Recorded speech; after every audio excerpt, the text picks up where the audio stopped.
wabarakatuh. Alhamdulillahirabbil alamin wa bihi nasta'inu ala umur dunya waddin wassalatu wassalamu ala asrofil anbiya'i wal mursalin sayyidina Muhammadin wa ala alihi wa sahbihi ajma'in, amma ba'du.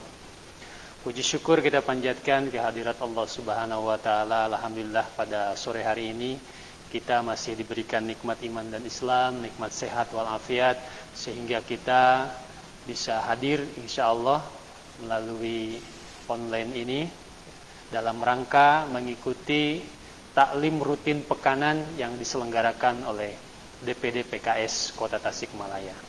Tentu kita berharap mudah-mudahan hadirnya kita di dalam taklim ini menjadi tambahan ilmu bagi kita semua, juga pengingat juga bagi kita semua tentang tentang materi juga yang akan disampaikan, yaitu bahagia menurut Islam. Tentu ini materi yang sangat penting bagi kita semua, bagaimana kita mengetahui gitu ya, bahagia menurut Islam itu bagaimana dan yang seperti apa, kurang lebih seperti itu barangkali. Salawat dan salam juga senantiasa kita sanjungkan kepada junjungan alam Habibana wa Nabiyana Muhammad sallallahu alaihi wasallam, kepada keluarga, para sahabat, juga mudah-mudahan kepada kita selaku umatnya. Amin ya Allah ya rabbal alamin. Pemirsa PKS TV, pemirsa taklim rutin pekanan DPD PKS Kota Tasikmalaya, alhamdulillah di sini telah hadir pemateri yang akan menyampaikan materi tentang bahagia menurut Islam, yaitu Al-Ustadz Yayat Supriyatna. Insya Allah sudah tidak asing lagi Ustadz Yayat Supriyatna. Beliau selama 1 jam kurang lebih ke depan akan menyampaikan materi tersebut, dan di akhir sesi insya Allah kami akan memberikan kesempatan untuk pemirsa di rumah menyampaikan pertanyaan melalui kolom komentar. Ya, jadi insya Allah pertanyaan dari pemirsa kami sangat menunggu. Ya. Demikian barangkali agar lebih berkah kita buka pengajian TRP ini dengan pembacaan basmalah bersama-sama. Bismillahirrahmanirrahim. Kepada Al-Ustadz Yayat Supriyatna, waktu dan tempat kami persilahkan.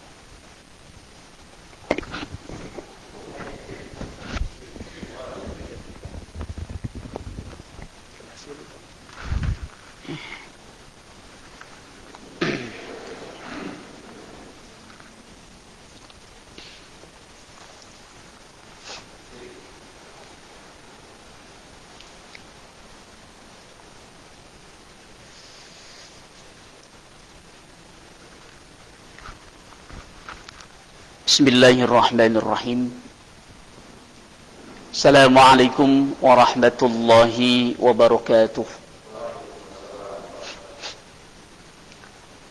Alhamdulillahi rabbil alamin,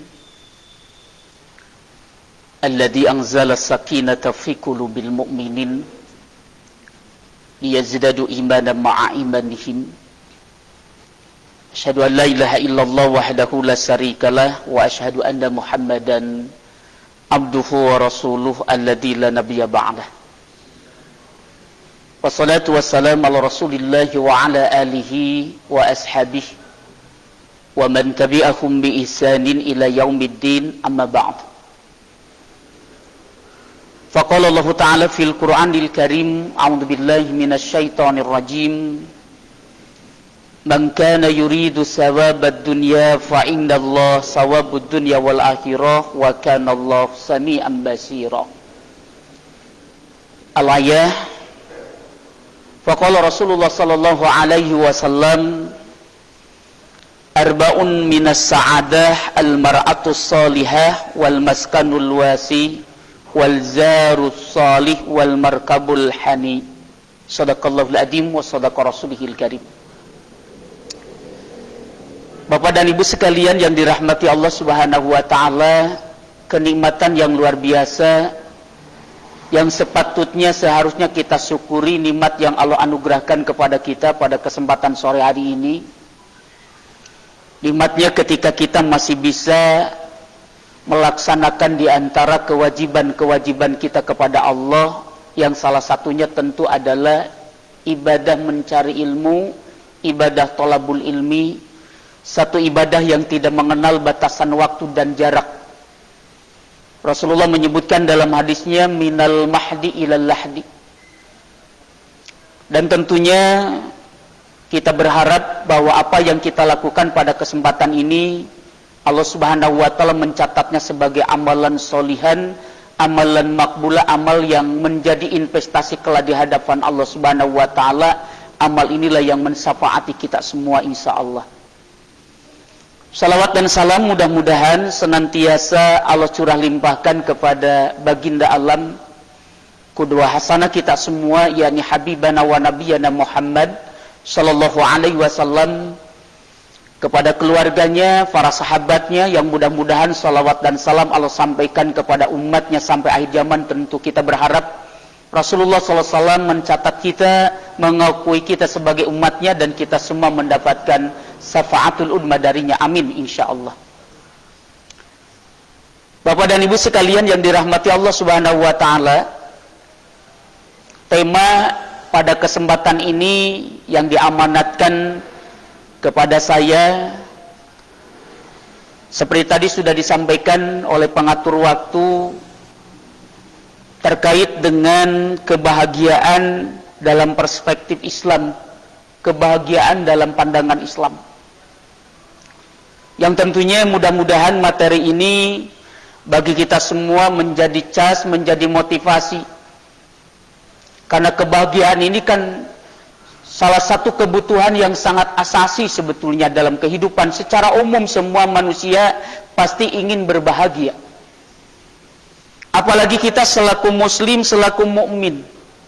Walaupun tentu ketika kita berbicara tentang kebahagiaan, ada kebahagiaan yang hakiki dan ada kebahagiaan yang semu. Ada kebahagiaan yang konteksnya temporer, ada kebahagiaan yang sifatnya abadi. Mungkin bagi semua manusia, apalagi ketika kita berbicara tentang orang-orang di luar Islam, kebahagiaan bagi mereka orientasinya adalah duniawi, secara lahiriah hari ini. Dan bagi seorang muslim, bagi seorang mukmin, tentu kebahagiaan bukan hanya yang sifatnya duniawi, tetapi ada yang sifatnya ukhrawi, bukan hanya sebatas lahiriah, tetapi ada kenikmatan yang sifatnya batini. Nah makanya insyaallah pada kesempatan ini kita ingin mencoba membahas tema kita terkait dengan kebahagiaan atau bahagia dalam pandangan Islam.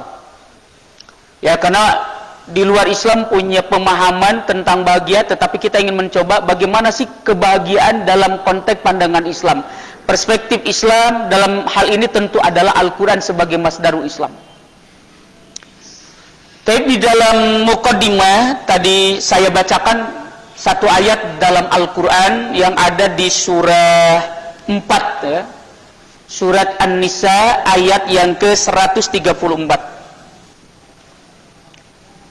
Allah Subhanahu wa taala berfirman, a'udzubillahi minasyaitonir rajim. Man kana yuridu thawabad dunya fa indallahi thawabud dunya wal akhirah wa kana Allah sami'an basira.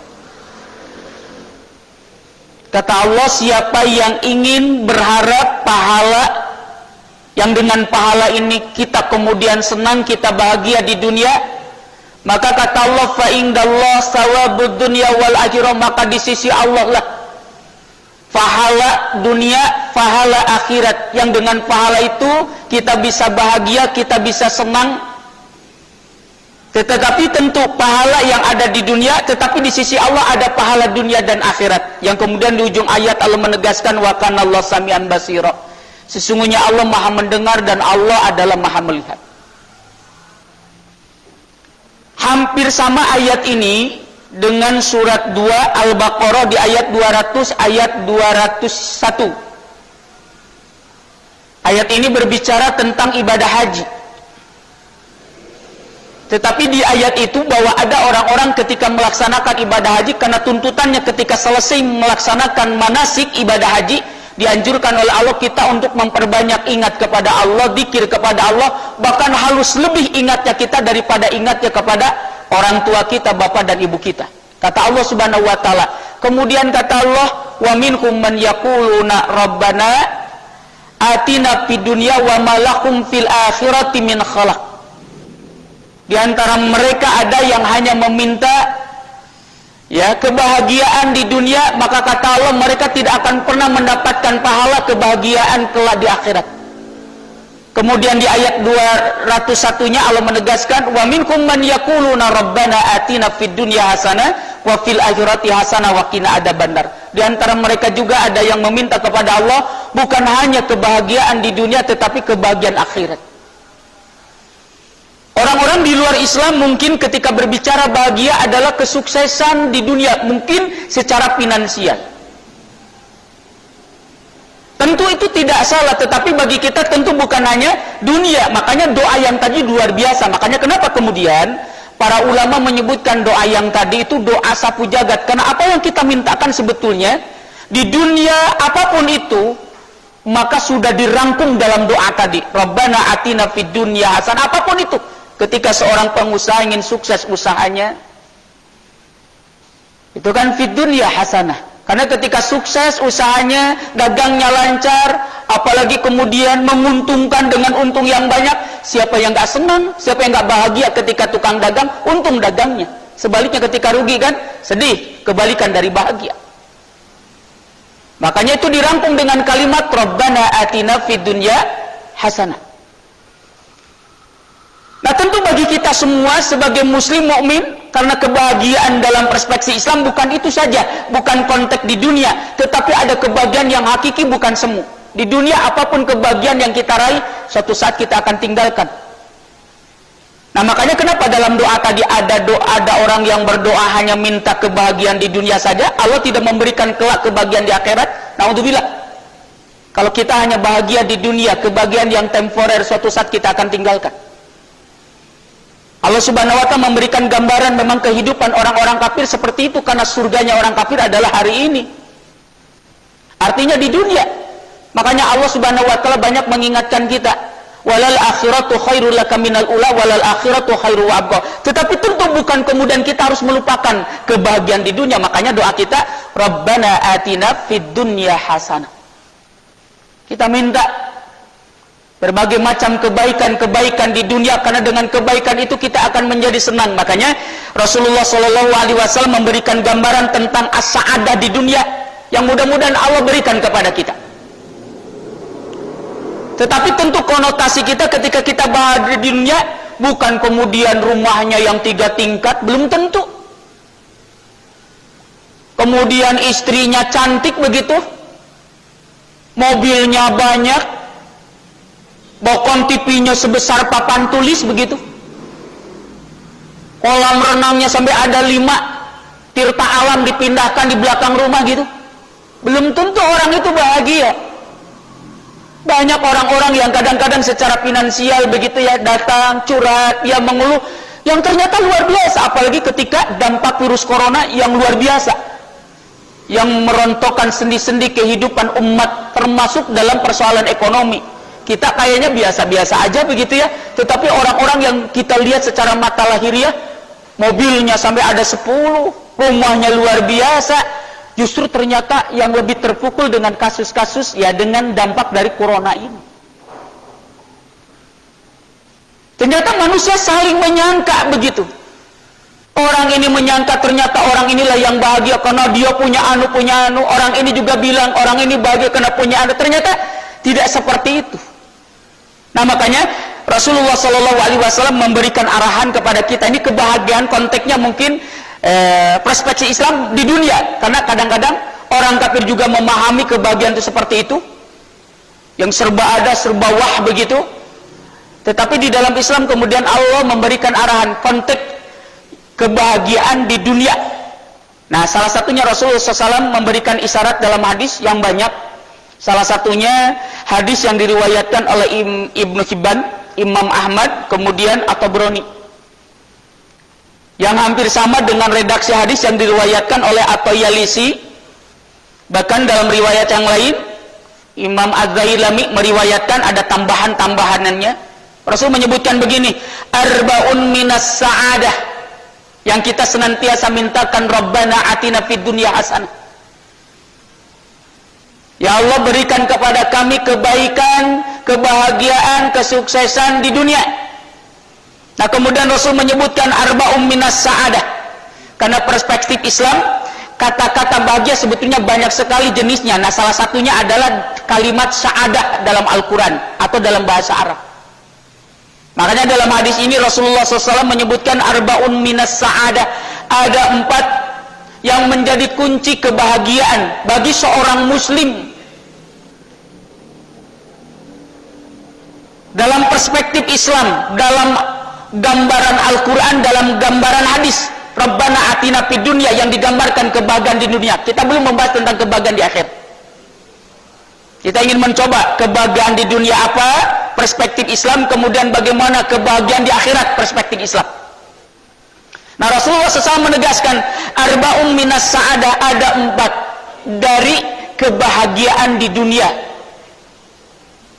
Yang pertama, kebahagiaan yang Rasul kemudian sebutkan di dunia, kalau dalam hadis yang lain disebutkan arba'um minas sa'adatil mar'i. Yang pertama adalah al-mar'atus sholihah. Rasul ternyata menyebutkan kebahagiaan perspektif Islam di dunia yang sering kita mintakan, Rabbana atina fid dunya hasanah.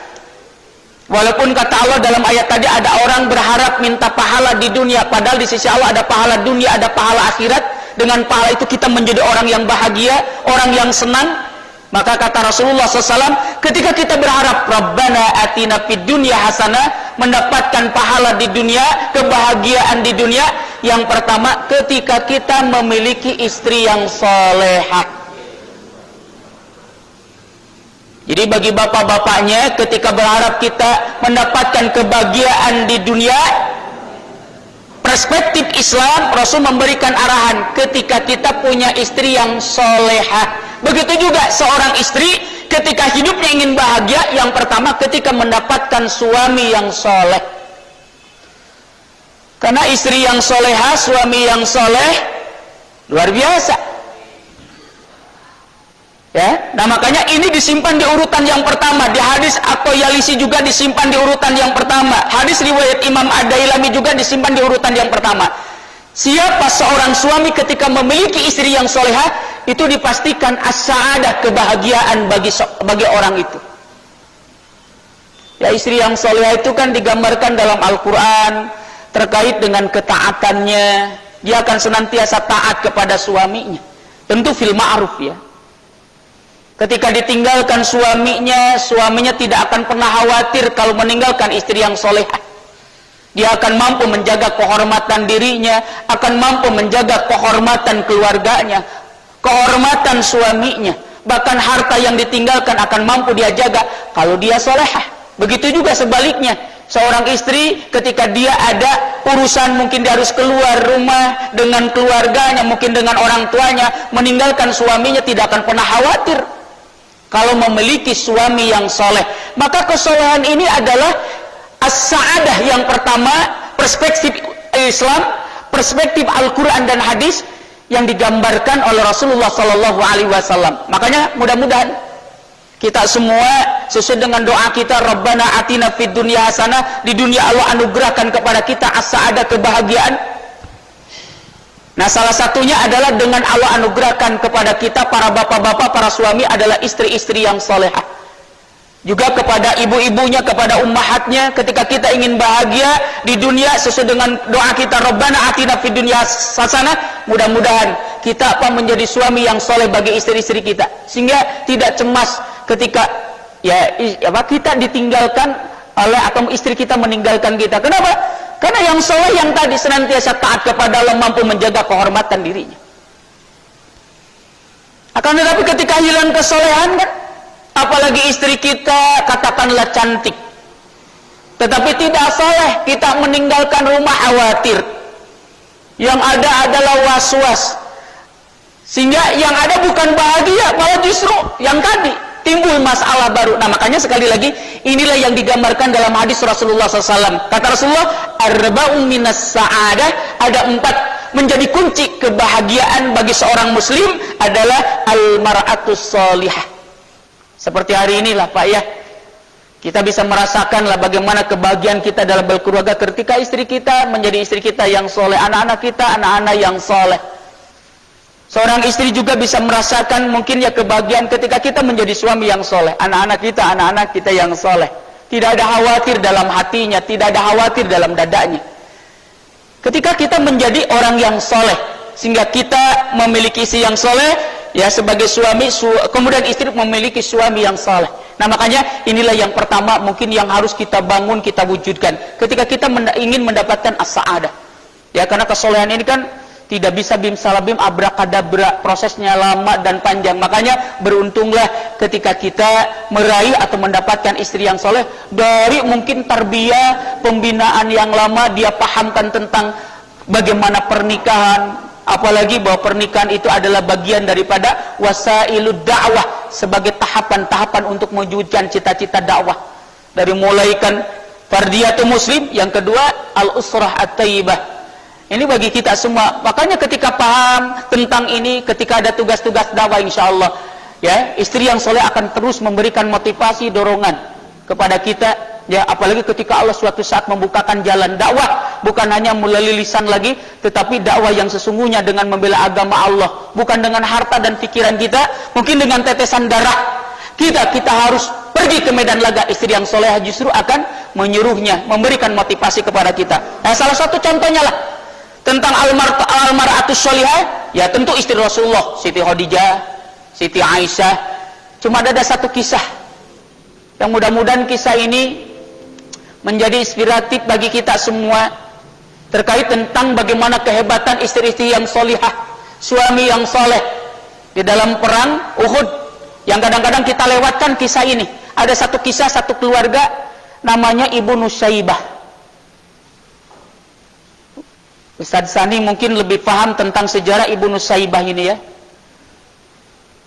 Jadi ceritanya ada satu keluarga namanya Ibu Nusaibah, suaminya kalau nggak salah Sa'ad, punya anak dua laki-laki, yang pertama Ammar, yang kedua adalah Sa'id. Karena kita tahu perang Uhud itu kan peperangan yang luar biasa, konspirasi kekuatan batil untuk menghancurkan Islam dalam sejarah. Kafirin Quraisy, orang Yahudi yang di luar, kemudian orang Yahudi yang melakukan perjanjian dengan Rasulullah yang kemudian mengkhianati. Kemudian pengkhianatan orang-orang munafik yang balik, yang dipimpin oleh Abdullah bin Ubay bin Salul, ada 300 orang ya. Di samping ada yang indisipliner juga ketika di Jabal Uhud, 40 orang, malah justru turun ketika diuji dengan ghanimah. Yang istiqomah cuma 10, Khalid bin Walid waktu itu masih kafir, bahkan yang memimpin, yang menjadi komandan pemimpin kafir kan Khalid bin Walid dalam sejarah. Nah ceritanya Ibu Nusaibah itu begitu. Dari kejauhan sudah terdengar gemuruh suara kuda karena banyaknya. Dibangunkan suaminya kan, bahwa musuh telah datang. Kemudian disiapkanlah pakaian besinya, kemudian disiapkan pedangnya oleh istrinya, oleh Ibu Nusaibah ini. Kemudian suaminya pamit, Rasul melihat dari kejauhan dengan wajah yang tersenyum begitu.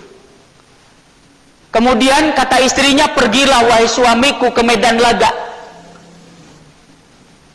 Luar biasa memberikan motivasi. Raihlah kemenangan, sebelum Islam menang jangan kembali. Itulah istri yang salehah. Sampai kemudian terjadilah peperangan dan Allah takdirkan suaminya Ibu Nusaibah ini kan gugur di medan laga. Kemudian kan balik lagi itu, ada utusan dari Rasulullah datang bahwa suamimu meninggal di medan laga, dia gugur sebagai syuhada. Menangislah Ibu Nusaibah. Ditanya oleh utusan Rasul, apakah kamu bersedih karena wafatnya, karena matinya, gugurnya suamimu di medan laga sebagai syuhada? Bukan itu yang aku membuat sedih, bukan itu yang membuat aku menangis. Dia bilang lagi, apa yang bisa saya berikan untuk Islam? Suamiku sudah tidak ada, kemudian anak yang pertama akan ngacung, kemudian dia pergi ke medan laga. Takdir Allah ternyata dia wafat juga, gugur sebagai syuhada. Kasusnya sama, datang utusan dari Rasul, disampaikanlah berita itu, dia menangis lagi, kemudian ditanya, apakah kau bersedih karena wafat anakmu? Bukan itu, apa yang harus saya berikan untuk Islam? Sampai kemudian anaknya yang kedua, yang anak SMP lah, kemudian dia pergi juga ke medan laga. Takdir Allah kasusnya sama, menangis lagi, Kemudian ditanya oleh utusan dari Rasulullah, apa kamu bersedih karena anakmu meninggal? Bukan itu. Apa yang bisa saya berikan untuk Islam?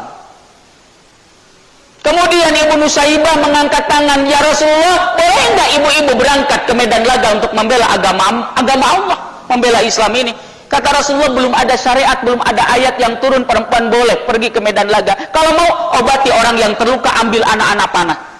Kan itu dalam sejarah yang akhirnya dia dalam perang Uhud itu kan ada isu Rasulullah meninggal karena kecintaan yang luar biasa, karena kesolehannya itu.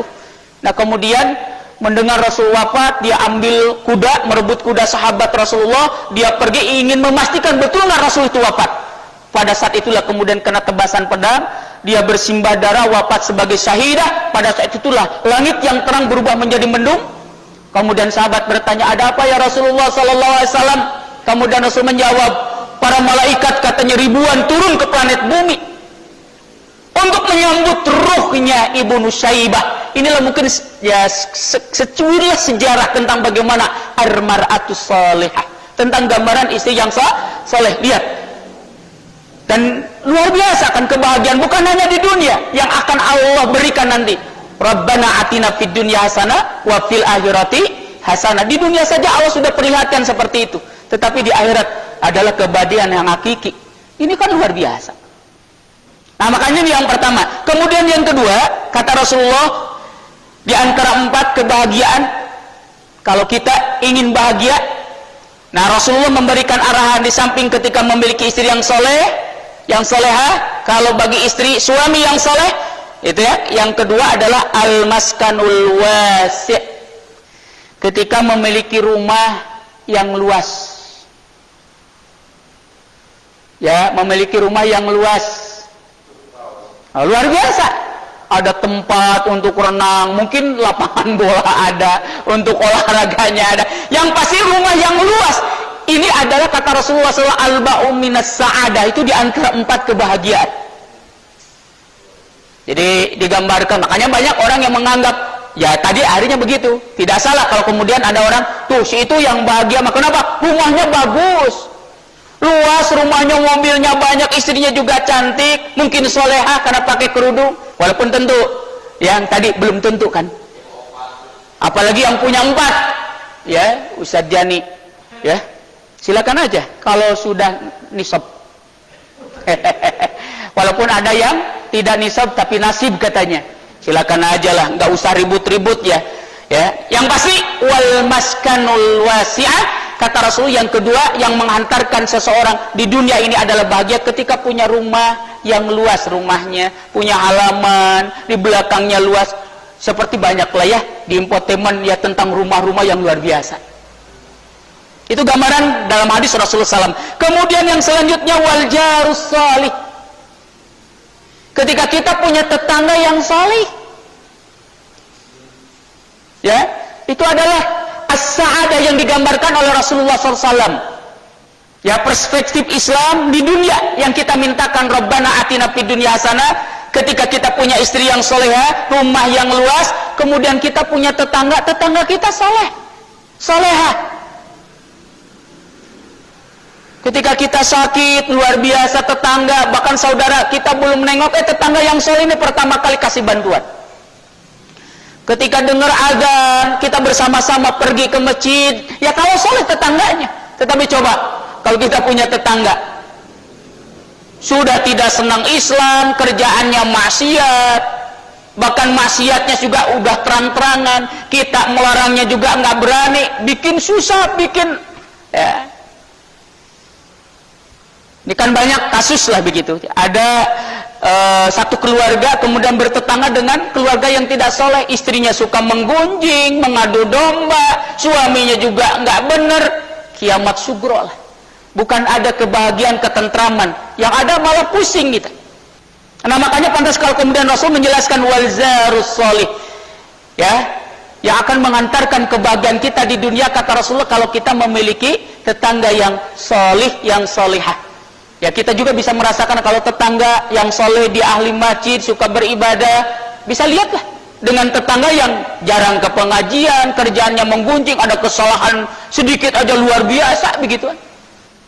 Ya. Kemudian yang keempat kata Rasulullah wal markabul hani, hani. Jadi kendaraan yang nyaman. Ya, kendaraan yang nyaman ya tidak ada lagi kendaraan yang nyaman ya kendaraan yang mewah mungkin ya, yang mahal. Pantas kalau kemudian ada orang yang menggambarkan kebahagiaan itu yang rumahnya tidak salah juga sebetulnya karena memang ini yang diarahkan oleh Rasulullah dalam hadis. Akan tetapi tentu ya belum tentu juga ya orang yang kemudian digambarkan dalam konteks yang kedua rumahnya luas, kemudian punya kendaraan yang ini kemudian kebahagiaan bagi mereka. Nah, kalau yang sudah dipastikan, pasti kalau punya istri yang soleh, tetangga yang soleh adalah pasti. Tetapi dalam konteks wal markabul hani, kemudian wal maskanul wasi, belum tentu. Lihat bagaimana lah para artis ya. Padahal kalau kita lihat apa sih kurangnya gitu ya. Mang Cecep yang sering lihat infotainment. Ya apa sih kurangnya artis ya? Coba kalau kita lihat suaminya cakep, dia punya penghasilan, satu kali tampil berapa dibayarnya, istrinya juga cantik, kita lihat rumahnya luar biasa, tapi coba lihat, hilang kebahagiaannya ya, hanya baru beberapa waktu pernikahannya bubar begitu. Padahal kalau kita lihat apa sih kurangnya? Kalau kita lihat awal maskanul wasi, lihat rumahnya luar biasa, sampai diperlihatkan kamarnya saja kan luar biasa, sampai ada satu ruangan untuk tas, satu ruangan untuk sepatunya saja. Masya Allah kan. Tapi bubar, hilang kebahagiaan dalam ailiyah, dalam rumah tangganya, dia bubar. Istrinya padahal ya cantik, suaminya cakep begitu, tampan, dia punya rumah yang luas, kemudian walau markabul hani, bagi mereka kan gaya hidup luar biasa, sampai punya mobil bukan satu yang mewah itu, tapi bubar. Nah ini yang jadi persoalan, karena kesolehan mungkin itu yang hilang di dalam dirinya. Karena kesolehan inilah sebetulnya akan mampu menjaga ailiyah rumah tangga yang tadi. Sakinah mawaddah warahmah itu kan bisa tertanam kalau memang dua-duanya ada kesolehan. Hilang kesolehan, ya sudah. Karena kesolehan itu pasti iman, ada takwanya. Orang yang soleh itu pasti, kata Allah dalam Al-Quran itu kan disebutkan ciri orang yang soleh kan begitu, yang iman kepada Allah dengan segala konsekuensinya, iman kepada hari akhir tentu dengan segala konsekuensinya, kemudian ya'muruna bil ma'ruf, ujung-ujungnya adalah yusyari'una fil khairat, dia akan terus berlomba-lomba melakukan kebaikan. Maka jaminan kalau kesolehan ini ada, insya Allah sakinah mawaddah warahmah akan terjaga. Kalau itu ada, insya Allah kebahagiaan di dunia mungkin bisa kita raih. Nah kalau dalam hadis yang lain ada tambahannya seperti riwayat Imam Ad-Dailami, disebutkan bahwa arba'un minas sa'adatil mar'i, ada 4 sama tentang bagaimana kebahagiaan yang dianggap bahagia begitu ya, perspektif Islam di dunia nih. Kata Rasulullah tambahannya adalah auladuhu abroron, kata Rasulullah. Kalau punya anak-anaknya yang tadilah anaknya taat, mengabdi, soleh bahasa lain lah. Bagaimana nggak bahagia kalau kita punya anak yang soleh, sholat nggak usah disuruh-suruh, ya, senantiasa taat terhadap perintah kita, tentu at-ta'atu fil ma'ruf, mengabdikan dirinya, berbakti kepada orang tuanya. Itulah ya yang disebut dengan as-sa'adah. Kalau kita punya anak yang seperti itu, pasti kita akan bangga. Bukan hanya pintar, cerdik, ya, karena belum tentu kan dia menjadi soleh. Makanya dalam Al-Quran Allah ketika menggambarkan tentang tipologi anak kan ada yang disebut oleh Allah dalam Al-Quran itu zinatul hayatid dunya, hanya sebatas hiasan dan kebanggaan anak itu. Kedua, anak itu kata Allah dalam Al-Quran digambarkan ada ujian, fitnah, ada juga musuh di surat At-Taghabun. Kemudian di surat Al-Furqan Allah menyebutkan ada anak itu menjadi cahaya mata. Rabbana hablana min azwajina wa dzurriyyatina qurrata a'yun. Dan tidak ada tentu anak, istri, suami yang menjadi cahaya mata adalah ketika soleh. Makanya disebutkan di sini salah satu bentuk kebahagiaan auladuhu abroron, kata Rasulullah, ketika punya anak yang berbakti kepada orang tuanya. Ya. Kemudian wa khulafa'u sholihin, dikelilingi oleh orang-orang yang soleh, punya teman orang-orang yang soleh. Di samping tentu tadi secara spesifik khusus punya tetangga yang soleh. Tentu bukan hanya tetangga yang soleh, teman kita yang soleh, sehingga ketika kita salah diingatkan, Ketika kita berbuat maksiat diingatkan, kan begitu kan? Kalau kita punya teman yang saleh, tidak membiarkan kita dalam kesalahan. Ini dalam hadis riwayat Imam Ad-Dailami. Bahkan kata Rasulullah SAW, wa antakuna rizquhu fi baladihi. Termasuk as-sa'adah kata Rasulullah, kalau kita punya penghasilan, tapi penghasilan itu punya usaha kita, usaha itu bukan di negeri orang atau di kampung orang, tetapi di tempat kita sendiri. Karena biasanya kan kalau punya pekerjaan, apalagi ya, yang di bawah BUMN atau PNS yang harus kemudian mutasi, apalagi mutasinya yang jauh, pamanya ke Papua, istri kita di sini, ya kalau pulang juga ongkosnya berapa, begitu. Di sisi lain, ya, memang tuntutan dalam kerja, konsekuensi dalam kerja, Pak, ya seperti itu. Ya kalau masih mutasinya dekat, masih bisa didugdag, ya masih bisa ketemu. Tapi kalau yang jauh-jauh, walaupun memang gede bayarannya, gajinya gede, tapi kan jauh. Makanya kata Rasulullah SAW, wa antakuna rizquhu fi baladihi. Termasuk as-sa'adah, kalau kita punya pekerjaan, penghasilan, tetapi di tempat kita sendiri, di kota kita, di tempat kita, tidak di tempat yang jauh, sehingga kita bisa berkumpul dengan anak istri, ya, kita bisa makan bersama, begitu ya, dengan penghasilan yang kita miliki, ya. Seperti itulah digambarkan oleh Rasulullah SAW. Ini yang konteksnya mungkin ya kebahagiaan dalam perspektif Islam, tapi konteksnya fid dunya. Rabbana atina fid dunya hasanah. Nah sekarang yang kedua adalah Rabbana atina fid dunya hasanah wa fil akhirati hasanah. Bagi seorang muslim tentu bukan hanya yang tadi. Karena yang tadi semua yang disebutkan itu kan sifatnya temporer, semuanya.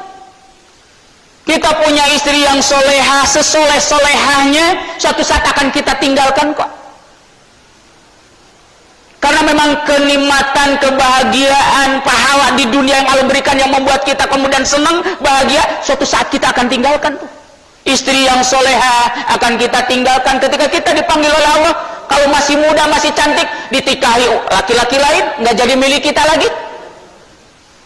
Begitu juga bagi ibu-ibunya, ketika punya suami yang soleh, parasnya tampan, ketika kemudian ya ibunya meninggal, istrinya meninggal, mungkin suaminya akan menjadi istri yang lain.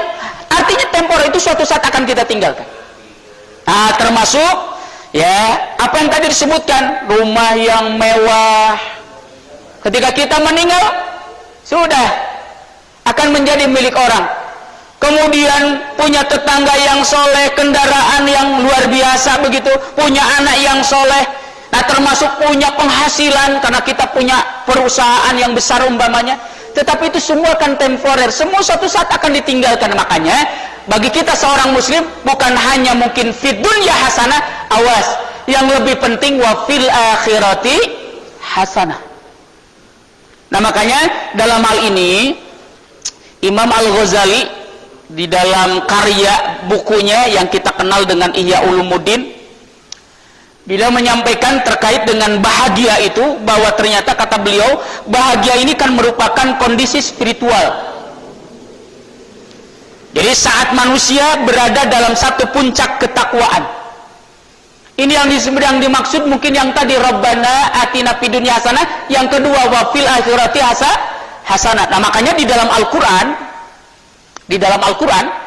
Allah Subhanahu wa Ta'ala memberikan satu isyarat, salah satunya di surat Ali Imran, surat ketiga, ayat 14 dan ayat yang ke-15. Ayatnya familiar, ayatnya sering kita baca, bahkan insya Allah ayat ini ayat yang sudah kita hafal.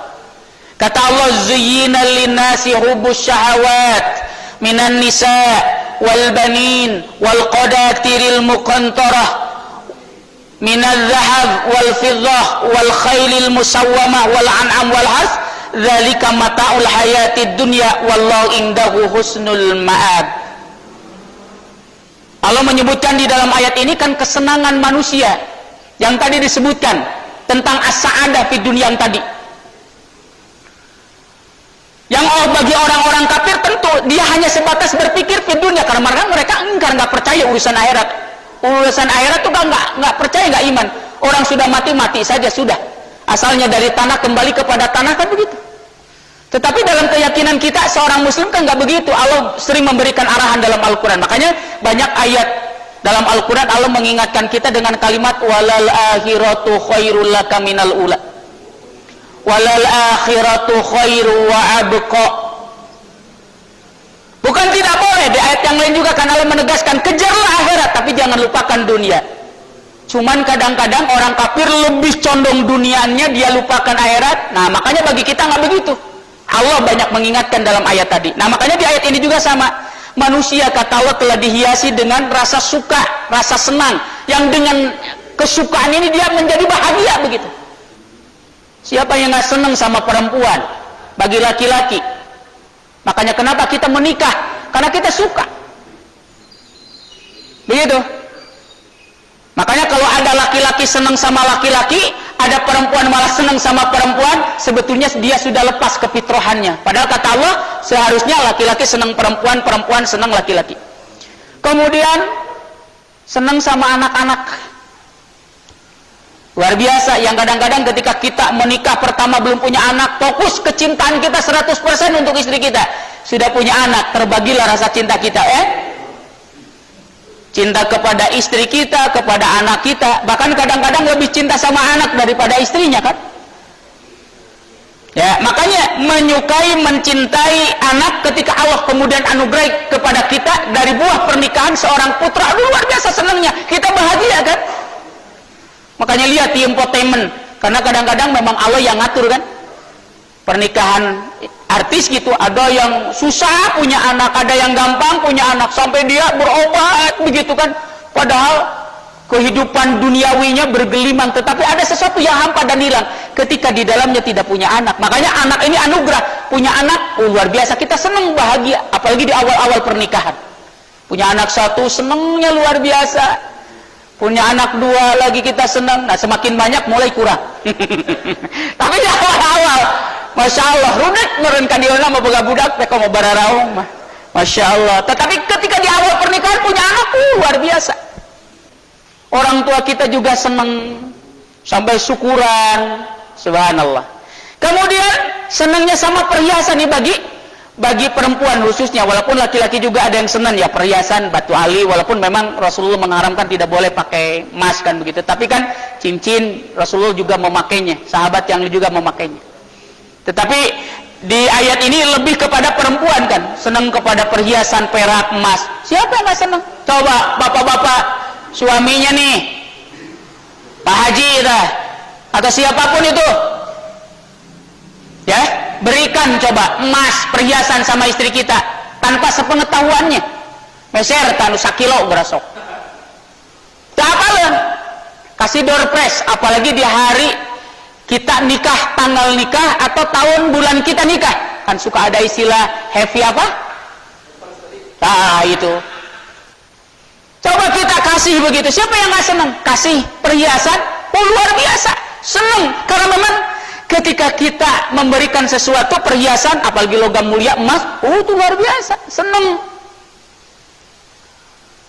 pasti senang lah. Coba habis dari sini kita punya rezeki, belilah 2 gram ke 3 gram, apalagi 5 gram, tanpa sepah istri, terus datang kasih door prize, dia senangnya luar biasa, mual hese nanti malam. Pak Haji, insya Allah tidak akan susah nanti, nganak enak, insya Allah diponyo lah kue tatah, senang, ya, iya. Senang ya, pasti bakal senang karena memang begitulah fitrahnya. Siapa yang nggak senang kan ya? Coba bahagia istri, subhanallah.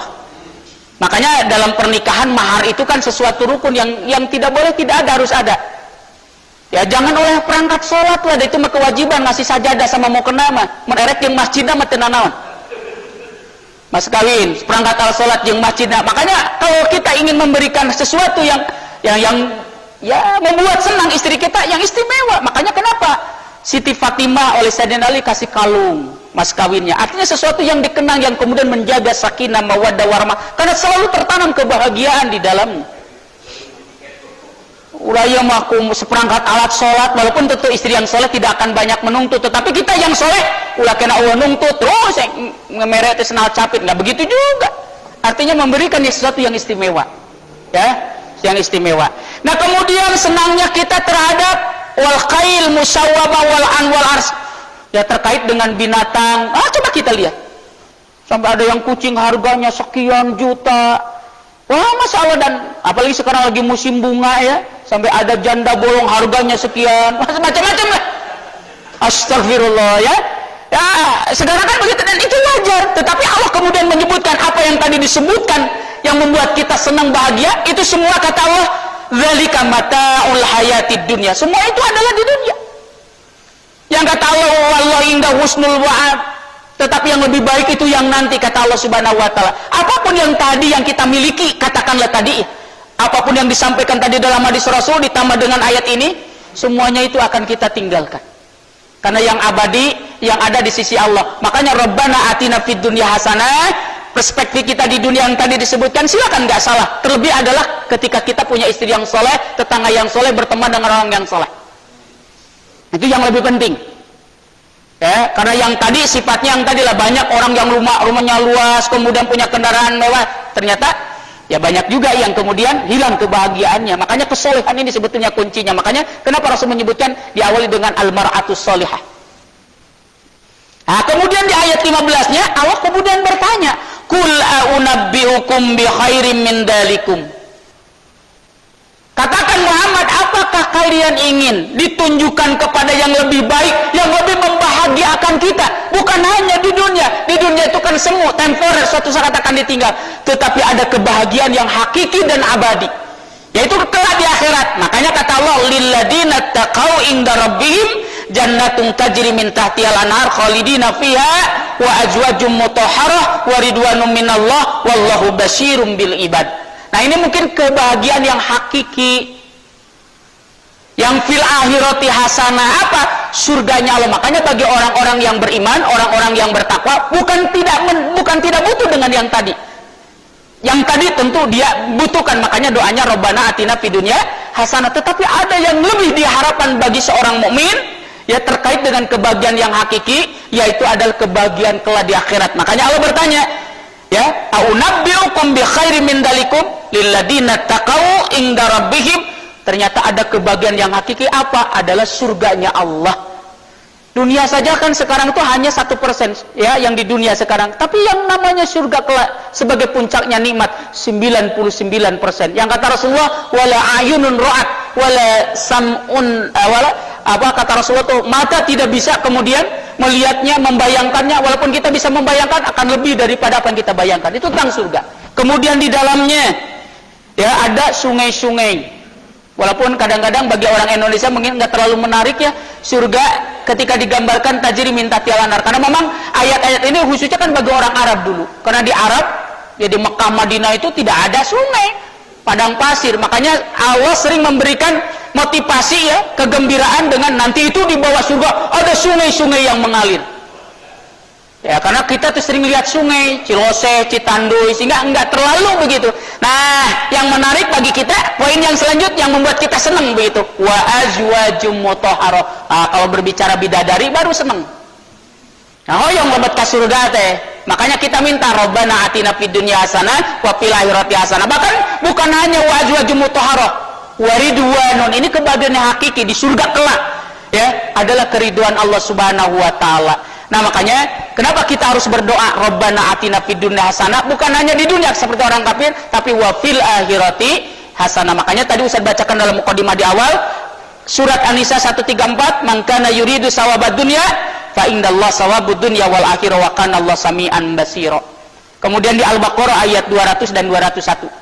Ada manusia yang menyatakan Rabbana atina fid dunya wa ma lahum fil akhirati min khalaq. Ada juga yang berdoa Rabbana atina fid dunya hasanah wa fil akhirati hasanah wa qina adzabannar. Perspektif Islam terkait dengan kebahagiaan itu doa yang tadi Rabbana atina fid dunya hasanah yang digambarkan dalam hadis tadi. Kemudian wa fil akhirati hasanah yang digambarkan dalam Al-Qur'an tadi. Kuncinya dengan apa? Tentu hanya dengan iman dan takwa. Ketika kita berharap ingin meraih yang tadi kebahagiaan dunia, kebahagiaan akhirat, kuatkan iman kita, kokohkan ketakwaan kita, buktikan iman takwa dengan amal soleh. Makanya kata Allah, man amila sholihan min dzakarin aw unsa wa huwa mu'min falanuhyiyannahu hayatan thayyibah. Bahkan di ayat yang lain langsung Allah menyebutkan dengan surga Allah Subhanahu wa taala. Karena hanya dengan iman, dengan takwa, dengan amal soleh dasar iman takwa, insya Allah kita menjadi orang yang Rabbana atina fid dunya hasanah wa fil akhirati hasanah wa qina adzabannar. Kita akan meraih kebahagiaan dunia, terlebih adalah kebahagiaan di akhirat, kebahagiaan yang hakiki, kebahagiaan yang abadi, ya. Bahkan kita akan dibebaskan dari murka Allah, dan itulah kebahagiaan yang sesungguhnya. Wallahualam bishawab. Untuk sementara mungkin ini yang bisa sampaikan, masih ada waktu untuk tanya jawab karena mau ada hiwar katanya. Wallahualam bishawab. Padahal kalau ada yang mau bertanya terkait dengan materi tadi. Angga.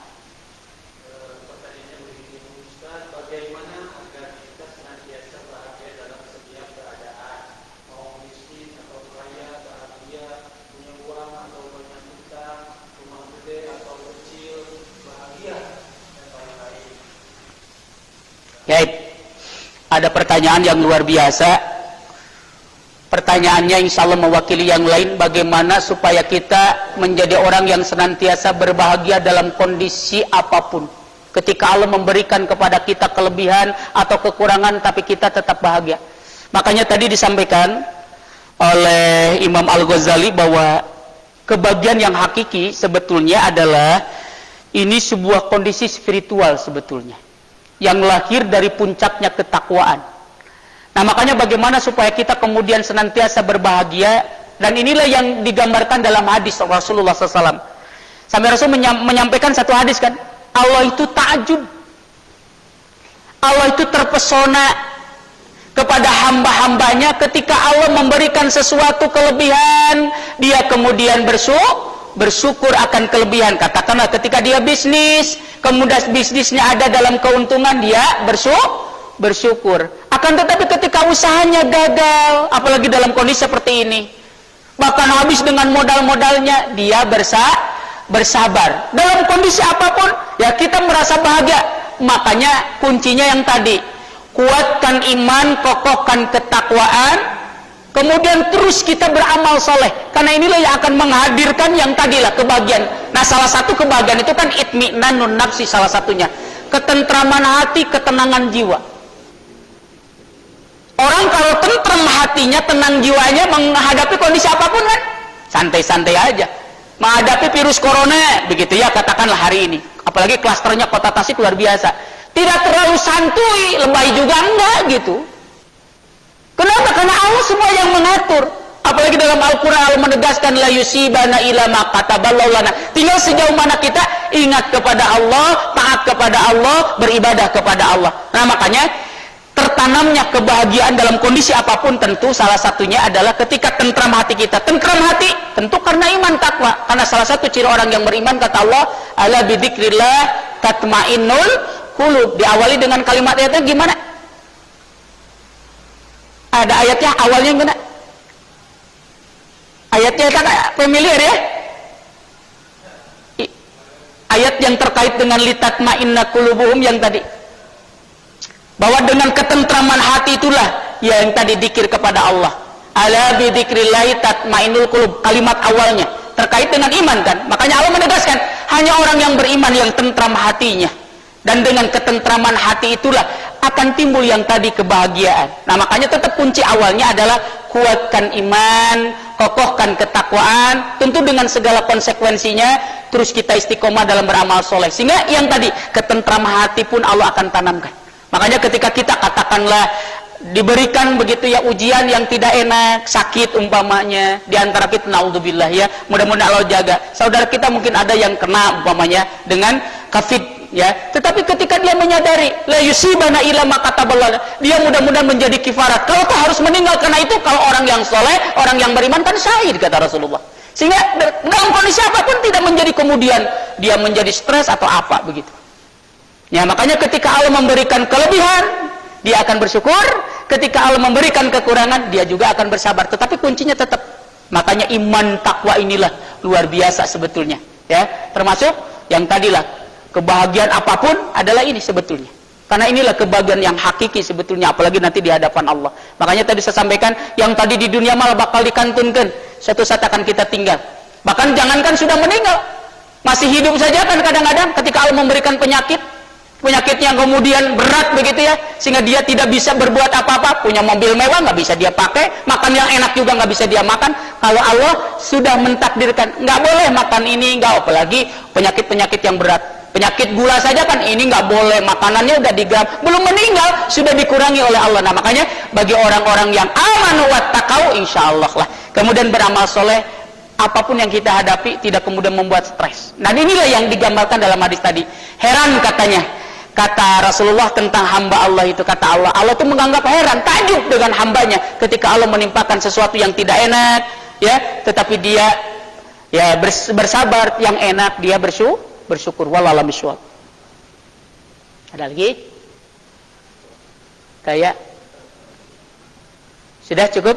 Baik, Bapak dan Ibu sekalian, mungkin itu yang bisa saya sampaikan pada kesempatan ini terkait dengan kebahagiaan dalam pandangan Islam, kebahagiaan dalam perspektif Islam yang disampaikan oleh Rasul dalam hadis terkait dengan Rabbana atina fid dunya hasanah. Tetapi ingat, bagi kita seorang mukmin bukan hanya di dunia ada kebahagiaan yang hakiki, ya, yang lebih abadi, karena yang di dunia temporer, suatu saat akan ditinggal, apapun itu.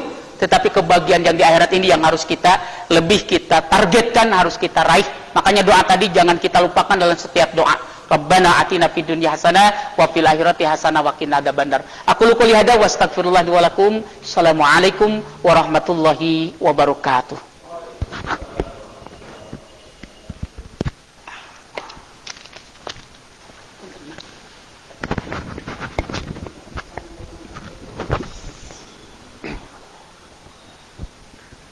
Baik, alhamdulillahirabbil alamin.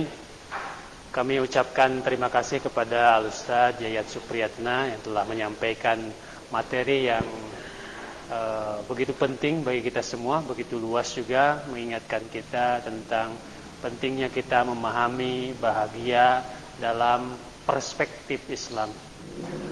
Pemirsa PKS TV yang saya hormati, kami ingin sampaikan juga terima kasih kepada pemirsa setia PKS TV yang senantiasa menyimak taklim rutin pekanan setiap hari Kamis sore ini. Baik, kita tutup saja acara taklim rutin pekanan ini dengan pembacaan hamdalah bersama-sama. Alhamdulillahirabbil alamin serta doa kafaratul majelis. Subhanakallahumma wa bihamdika asyhadu an la ilaha illa anta astaghfiruka. Wabillahi taufiq wal hidayah. Wallahu muwaffiq ila aqwamit thoriq. Wassalamualaikum warahmatullahi wabarakatuh.